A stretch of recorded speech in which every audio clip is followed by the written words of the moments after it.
Hello, everyone, and welcome to another 3D Buzz VTM. This time around, what we're going to be doing, hey, like if after like slow motion, then suddenly snap into fast motion. What we're going to be doing this time around is taking a look at PHP and MySQL integration. This is issue number 2. If you have not seen issue number 1 and you are a complete beginner to working with MySQL or PHP, I strongly recommend that you go to the site and download issue number 1 first, because you may find yourself totally lost. My name is Jason Busby, also known as Buzz. I'm the dude that runs 3dbuzz.com. And I'm sitting here right now with somebody that a lot of you guys know as Jayhawk, and I know him as Logan, actually. Logan, how's it going? Going good. And we've got Angela far over on the side on the couch, just kind of hanging out, kind of watching. She's waving to you guys right now. She doesn't have a mic. She's kind of mic shy. It's so hard to try to get her involved in all of this stuff. But that's only because she's so shy. Now she's sticking her tongue out at me. That's okay. So, that was a weird look. So anyways, she's just going to kind of hang out with us to watch what we're doing and some of the things we're going to be putting together. In this particular VTM, we're going to start pushing the envelope a little bit, wouldn't you say, Logan? Oh, yeah. I say things are going to get a little bit interesting. After the introduction, I'm just going to kind of give you a quick overview, and I'll get Logan to show you a few things. We're going to start out with, a little introduction here, and from there we're going to move into how you can go in and create a user account in MySQL. Kind of important to know if you want to kind of start securing some of your tables. From there, we're going to go into integrating PHP and MySQL, so we're going to start mixing the two together. From there, we're going to start getting a little more serious. We're going to write a counter script that just simply logs. Do we have that to show? Or yeah, let me load it up. I think we have some of these things in here that we can, So this page has been viewed 9 times. There's actually a database or a table out there that's actually recording this. So each time he hits refresh, the page is just simply going to refresh with a new number, because the number's being stored to a database, and then we're retrieving that number back out. Now, yes, a lot of you guys out there are going, simple, boring. Well, that's just the start of it. After we take a look at using or creating this real simple counter script, we're then going to move into working with for loops and arrays, and that's when things are going to get a little bit more interesting. And we'll see how we can set these loops up and have code repeat itself over and over and over until test conditions fail. And we're going to take a look at arrays and how we can store data inside arrays and different elements, et cetera, and how we can use loops to iterate through an array, which is pretty cool. And then once you get a good grasp for that, we'll then move into if statements. Did you have something you want to say, Logan? No. Oh, okay. I'm sorry. Now, when we get into if statements, that's where we're going to show you how we can do some conditional testing, if you will, inside our scripts, where we can basically see, how many rows did we get returned? Did the user fill something out? Basically, it allows our script to ask questions, and then we can react, upon, if it's true or false as a result. So we'll go through if statements. Then from there, things will start to get a little more interesting as we get into post, get, and forms. Now, this is not an HTML course, so we're not going to get really involved in teaching you how to create forms. We will talk about it a little bit, so you'll kind of be able to follow along without any problem if you have no experience. I just wanted to kind of point that out real quick.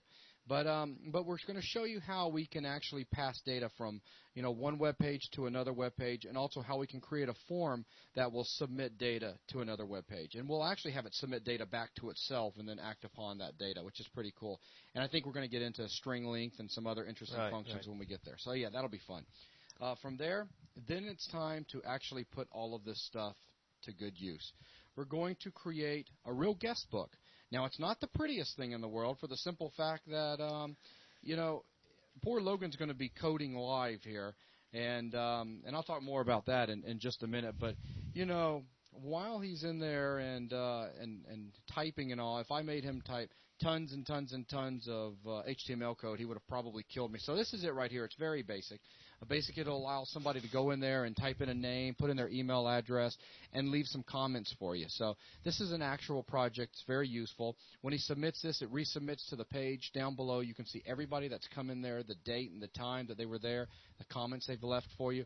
And what's really cool is if you look at the name, if they actually supplied you with an email address when they submitted their record, the name will then be turned into an actual link. And if they didn't supply you with a name, as you can see as he's indicating there will be no link in the name. So, it's just kind of showing you how to handle things like this. And also, you can see that our table, or excuse me, our rows are actually alternating colors. We got a darker gray, lighter gray, darker gray, lighter gray. So we're going to show you how to set all that up too with PHP.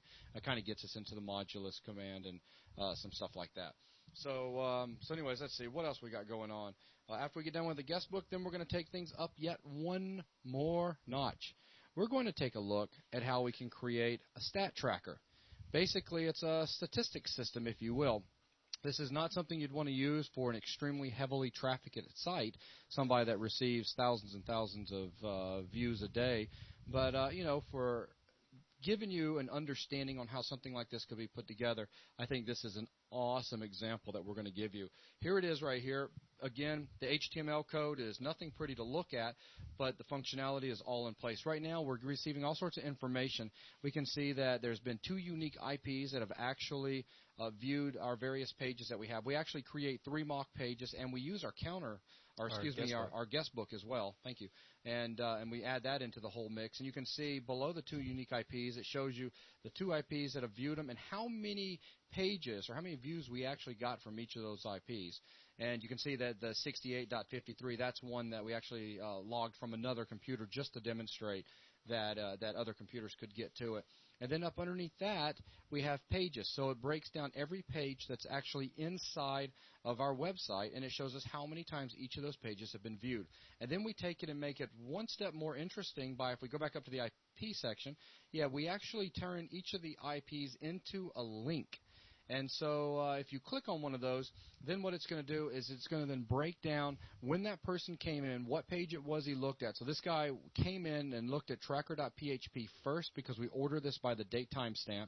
And we can actually watch, where he walked through on the site. So he went from tracker, then he refreshed the tracker page, and he went to page 1, he refreshed page 1, then he went to page 2, then he went on a link to page 3, then back to 2, then to 1, then to 3, and then finally we add the guest book in last, and he stayed in the guest book adding some stuff. So now if you go ahead and back out real quick, Logan, go ahead and click on the other one. You'll see the other guy just jumped in only for a second into the tracker thing just to see that it actually worked. So and the final part of that is we have all this data we're using to track numbers. We actually use that as a counter in itself. Actually putting that tracker doubled as a counter. Absolutely. So you can see at the bottom we're actually pulling from all that data, and that guy's increasing down there. So I think we do some pretty neat things for an issue number 2 this time around. Look for the PHP MySQL VTMs to continue to become more and more complex. We're going to get into adding banner tracking stuff if you have a site that you want to end up bringing advertisers into. We're going to get into some of the PHP graphic things and also executing applications that are stored on your server. We've got quite a few neat things that we can explore, and I think issue number 2 right here is a very nice step into that direction. So with that, I've got one last thing that I want to explain. Most of you out there know who I am, and most of the time I'm the one that does the VTMs. But, I'm just one guy, and right now we're picking up a lot of sponsors, and I've got particular applications that I'm responsible for generating VTMs for them. So what I'm going to do is Logan is now going to start helping me out with some of this stuff on the programming side so that I can stay focused on the 3D side. And in this case, Logan is going to be taking the lead on this particular VTM. Now, I still will be here. I will still be giving him a hard time and trying to fill the dead silent time while he's typing away by singing you songs. Actually, just kidding. But I will probably be talking about who knows what, random stuff probably. And, again, it's just filling dead, quiet time. That's all. But anyways, Logan's going to do a wonderful job on this. And the bottom line, as long as we get this information across to you and we do it for free, that's what 3D Buzz is all about. And so with that, I would like to welcome you to issue number 2, and let's get started. See ya.